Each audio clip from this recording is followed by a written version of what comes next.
So in this second demonstration video, you're going to use the sleuth to model the differences in differences in expression across the different isoforms of genes, to see if there's changes in expression. So we have to bear in mind that we have different types of information here that we're combining into our negative binomial model, where we're trying to estimate the differences in expression, and trying to look at the variance that we might have in our original data and kind of share that across the different transcripts that are expressed in the appropriate manner. And therefore, what we need to differentiate is between a technical error and the variation between our different samples. And we want to kind of also consider the different sources of variance that we have in our different transcripts, and also consider that we have a small sample size here. So we have to consider for the level of uncertainty that we have through the bootstrapping data, and that's the main data that we use. So what we're going to use is this package of sleuth using R. So we have to use a table to link the data to the data in Callisto, and use the abundance.h5 files. We're going to put our folders in a single folder, preferably named res for simplicity, and we're going to use that in R. So let's look at that table format next, and how we should arrange our data on the server itself. So what we'll need to do is make a directory, and we're going to use Emacs to create a file containing that data. So we're going to call that file fmdb.csv for simplicity. So we're going to open that, and we're just going to switch window because you'll be able to see that. Okay, you should be able to see that. And then we're going to yank over the correct data as per your suggestion in the files you had before. You can go up to where that table was and copy that over. So we're looking at the first few samples. You should have something, you Control Y to yank it over if you can get it to work. So what you see there is that we have our samples, the condition, the read, and then the file location. So what you have to do is change U here to your name, such as Downing, and your location if you're in RDS Live. And I'm in my RNA-seq folder, so that's why I'm putting these here. I put each of these in res, a res subfolder. So it's probably advisable to put them in a subfolder like that. It makes it more easy to access. You also know for the path, I'm using the full path because that just simplifies the complexity we might have here. So that's our condition. Note that the FMDB status is labeled as condition, read is labeled as read, and makes it easier for us to consider that later for separating the two. So we're going to save that now. And then what we can do is open R. You notice it's R version 4.2.2. What we need to do first is install a few things that we need for sleuth. So we're going to install BioC Manager. And BioC Manager is bioconductor, and that will allow us to use different packages. So if that's, you can just copy and paste over the commands that we had on the worksheet, or sorry, the RMD file, and let them run. You'll need BioC Manage DevTools, and then DevTools allow you to open the sleuth package. You may have to try that more than once to get everything working in the way that you might want. So some patience is required.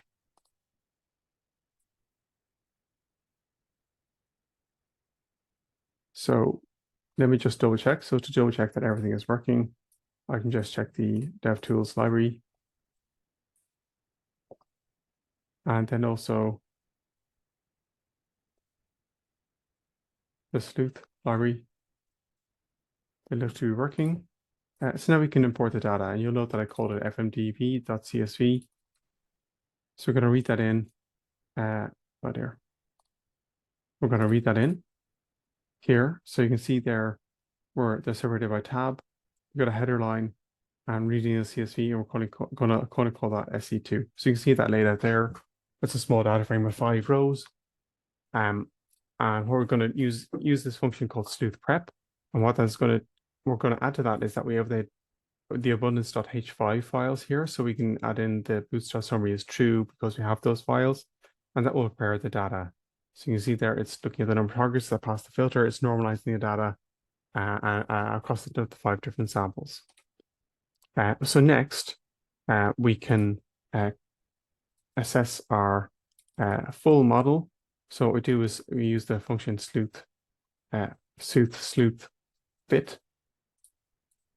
We're looking at the condition as per the table name.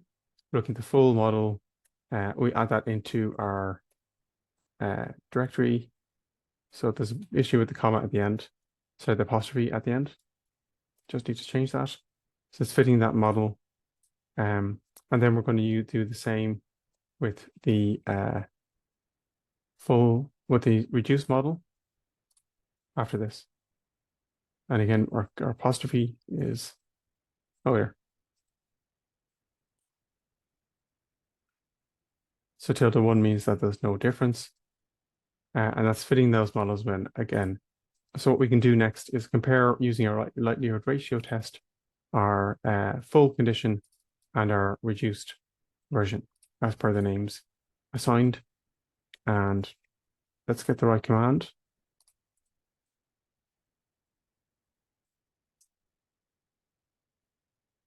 Just check the apostrophes. So now we can check in our model for SO what we're doing. So model is plural. So we have our condition and our null that we can compare.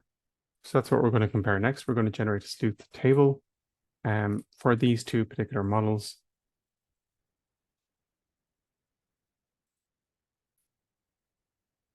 And then we can look at our table, perhaps using head initially. So you can see there we have our target, our p-value, our q-value, which is the corrected p-value, our test stat, the residual sums of squares, degrees of freedom, the mean of service expression, the variance in that, technical variation. So we have a full table there, so we can kind of look at the genes for which there's a small q values, kind of would suggest that their expression has changed the most across this particular set. So we're comparing the infected and uninfected, and we find none here, which is not unexpected when we're looking at such small sample sizes. If we change that to q less than 0.15, we can see there very few. So what we can do next is then we're able to plot these. So there's code there to plot that. There's a plot underscore bootstrap function. So we can plot that exact one if my computer will let me. So there we can see we've got the ES counts, we're coloring by condition. And there we see popping up the change in expression between the uninfected and the infected. So it's quite large there.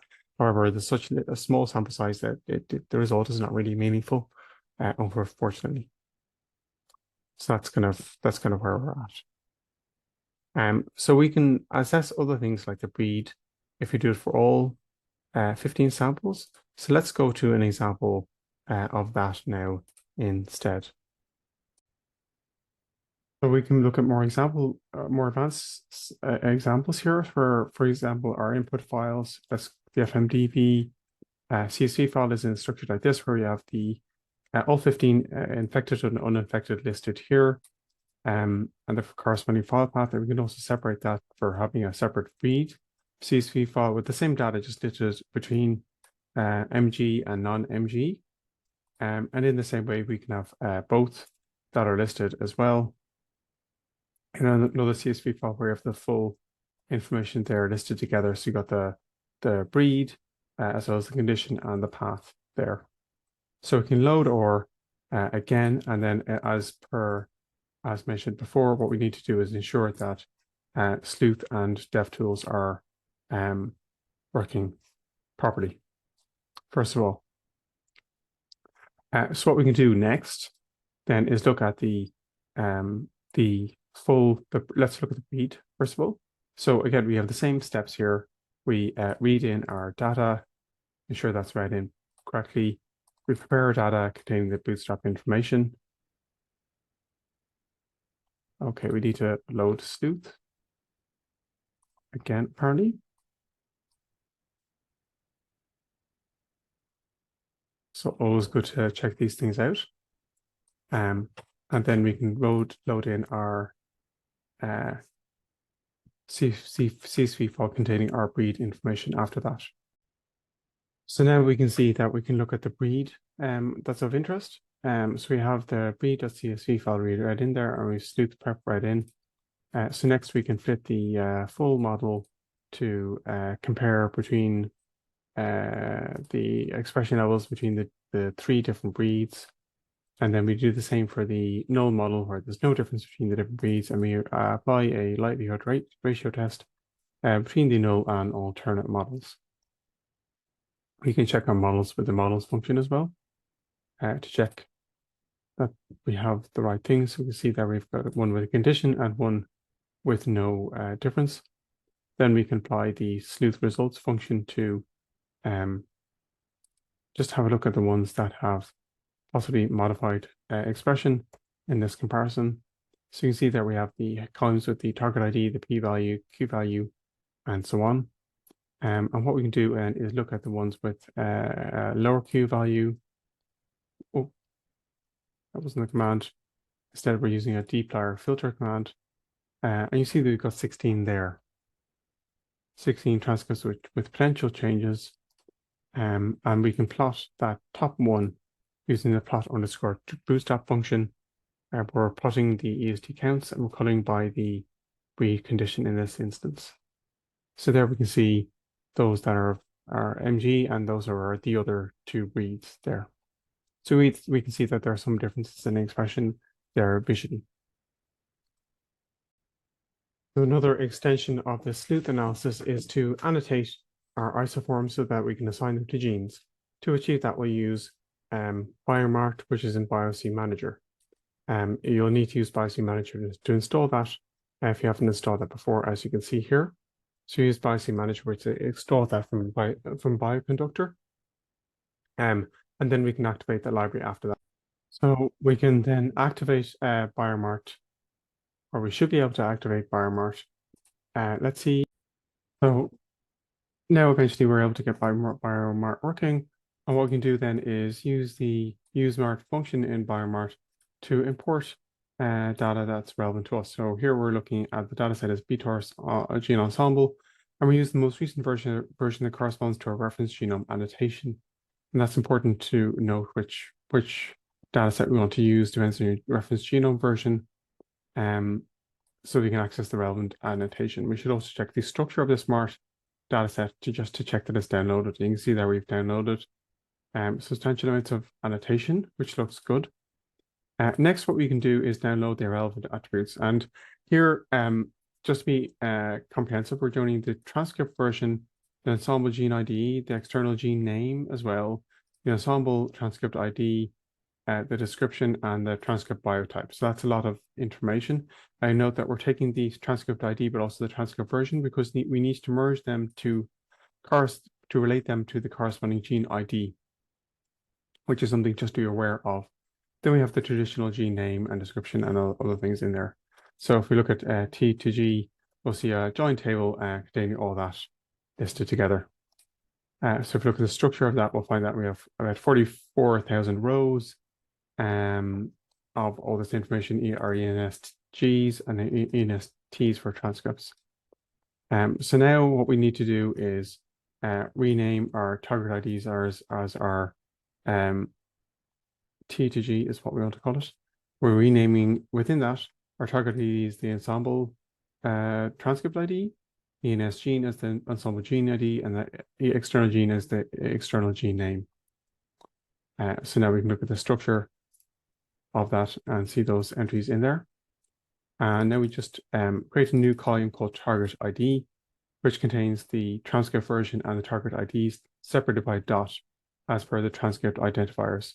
So paste that in there. If we check the structure of T2G again, we'll see that that target ID is in there as well. And we can check this by looking for, say, a gene that's well studied, such as interleukin 1 beta. We see there we have a transcript associated with that, the gene name, the description, and then the long name interleukin 1 beta. So that kind of suggests that what we did was correct. So now we're going to take in our model we had before, and this time we're going to use this different sleuth preparation function. So here we have the target mapping present, that parameter. When we're setting that to TGG to map the transcripts to genes. The aggregation column is good at ENS gene as per our annotation above. And we're keeping the bootstraps that we had before. So we're adding this into SO. And the next steps are the same. So we have the full model, the reduced simple model that we want to look at. And then we do the likelihood ratio tests. So you note that some have NA values, which is expected. Sometimes the matching between the transcripts and genes is not perfect. And what we can do at the end of this is we can generate a PCA plot of our different transcripts and samples. And what's interesting about this is that we can see we've got 3 quite divergent samples here, one of which is quite different, one of which actually the preponderance of PC1 corresponds to just that sample. Again, this happens in experiments, and it's always important to check your input data, and this will clearly bias gene expression changes as we see them. What else can we do? We can just toggle that and look at our the structure for the S2C input data that we had here. So here we just have the sample just condition and path. And what we can do then is look at the density of expression levels across those 2 different groups, the FMD infected and uninfected. And we see that they're partially comparable to each other. And what else can we do? We can obtain the results using the sleuth results function by comparing the full and reduced models, the alternate and the null models by a likelihood ratio test, and get, just have a look at that table. And we see there we have a bunch of transcripts, isoforms and their genes. See, immune gene MX1 is there. And we can also filter the ones that have potentially changes in the expression. And we just find one there, this one. So you can see there, that is a low Q value. So we can expand this further, and we can look at there's a full.csv file that we can read in as well, containing the full set of transcripts. So we can do this again with the full model. If we look at the full model, what this contains is just a full 15 samples that can be infected and uninfected, and then the breed information there as well. So again, our approach is the same. We include our transcript annotation that we have, the same as before. That's read in. We look at the null model next. We then can have our full model, and what's different about a full model this time is that it will contain the 2 factors, the condition as well as the breed. So we're calling this so full because it contains the full model. And then we're doing the likelihood ratio test next to compare these 2 different models, and then getting our table of genes at the end to see, if we look at the head of them, to check they're okay. So you can see there we have some listed. We look at the structure of them. You see we have 22,000 genes that were tested. Sorry, transcripts that were tested. And then we look at the ones that have changed expression. So you can see there's 19 transcripts that have changed expression. And maybe that corresponds to possibly 5, 6, 7, 8, 9, maybe 10 or 11 genes there. So again, we can do our PCA plot. So we had so full, and we can call it by condition. Again, we see the same plot as we had before, and we can do the same for a breed. And there you can see the Malnagilla had more changes in expression, and then the Halicar also had changes in expression, and as did the Holstein Friesian as well. So you can see there's a substantial variation in expression here for different samples. We can also look at them at their group densities. And we see then our patterns were the same as before, because we forgot to change this.